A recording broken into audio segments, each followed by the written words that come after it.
एक जंगल में एक चिड़िया अपने बच्चों के साथ रहा करती थी। वो चिड़िया एक दिन अपने बच्चों से कहने लगी, मुझे पता चला है कि कुछ दिनों बाद बहुत ज़्यादा तूफानी बारिशें शुरू होने वाली हैं। इन बारिशों से बचने के लिए हमें ज़्यादा मेहनत करके अपना अनाज पहले ही जमा करना पड़ेगा। ये बोलकर वो अपने बच्चों के साथ खेतों में चली जाती है। खेतों में जाकर चिड़िया और उसके बच्चे फसल उगाने के लिए ज़मीन को तैयार करना शुरू कर देते हैं।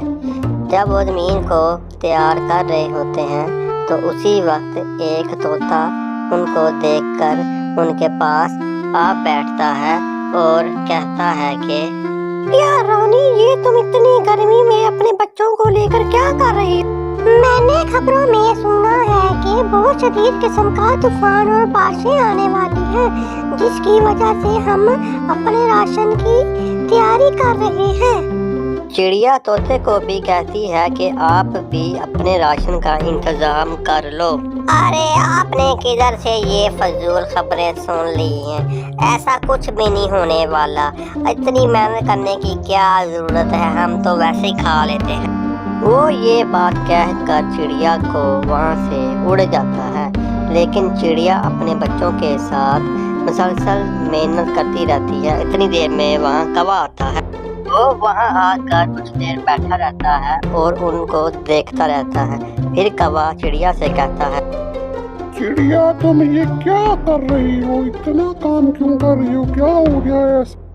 मैंने सुना है कि तूफान आने वाला है, जिसकी वजह से मैं अपने राशन का इंतजाम कर रही हूँ। मुझे लगता है चिड़िया तुम पागल हो गई हो।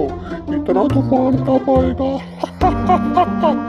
चिड़िया कुछ देर सोचती है और उसके बाद फिर कौवे को जवाब देती है, ठीक है भाई, तुम जो मर्जी करो। अब मैं क्या कह सकती हूँ, तुम्हारी मर्जी। ऐसा कुछ नहीं होता चिड़िया, ये पागलपन है तुम्हारा। इतना तो रोज ही हम खबरों में बड़ी चीजें सुनते हैं, इसमें क्या बात है?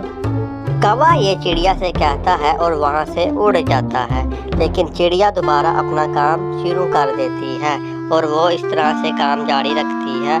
कुछ दिन गुजरते हैं और जब वो आकर देखती है तो उसकी फसल पक कर तैयार हो चुकी होती है। वो फसल की कटाई करते हैं और फिर अपने घर ले जाते हैं। एक दिन फिर अचानक से तूफान आता है और बारिशें शुरू हो जाती हैं। चिड़िया के पास तो खाने के लिए बहुत कुछ पड़ा होता है, लेकिन कौवे के पास कुछ खाने को नहीं होता और वो अपने घर के अंदर ही कैद होके रह जाता है। इसी तरह तोता भी अपने घर के अंदर कैद होके रह जाता है और वो दोनों बड़े भूख से मर रहे होते हैं। मुझे तो बड़ी भूख लगी है, मैं तो मर जाऊंगा। क्या करूं? मुझे क्या हो गया है? मुझे कहीं से खाना मिल जाए, थोड़ा सा मैं खा लूं। मैं क्या करूं? इधर तोता भी यही सोचता है और क्या, काश मैं भी चिड़िया की तरह खाना इकट्ठा कर लेता। चलो अब उसी के पास जाता हूँ। ये कहकर तोता अपने घर से चिड़िया की तरफ चला जाता है और उधर ही कौवा भी निकलकर चिड़िया के घर के सामने आकर बैठ जाते हैं और चिड़िया को कहते हैं कि ओ चिड़िया रानी, हमारी बात सुनो। कर पर ही हो, प्लीज हमारी बात सुनो। चिड़िया रानी, मैं भी इधर ही हूँ, मेरी भी बात सुन लो। चिड़िया उन दोनों की आवाजें सुनती है और फिर बोलती है, अरे तोता भाई और कौवा भाई, तुम दोनों अंदर आ जाओ। अंदर आकर मेरी बात सुन। दोनों अंदर आकर चिड़िया से माफ़ी मांगते हैं और कहते हैं, हमें माफ़ कर दो, हमने तुम्हारी बात पर तवज्जो नहीं दी, जिसकी वजह से हम भूख से मर रहे हैं। काइंडली हमें थोड़ा सा खाना खाने के लिए दे दो ताकि हमारी भूख मर सके। चिड़िया, बड़ी ज्यादा भूख लगी हुई है। अरे भाइयों, फिक्र क्यों करते हो? मेरे पास अनाज है, मैं तुम दोनों को खाने को दे देती हूँ। तुम परेशान मत हो। इस तरह फिर चिड़िया उन दोनों को अनाज दे देती है और वो अपनी मर्जी से खाना खा लेते हैं।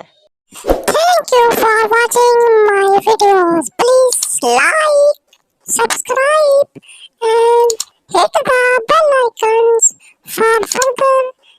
Video. Thank you so much.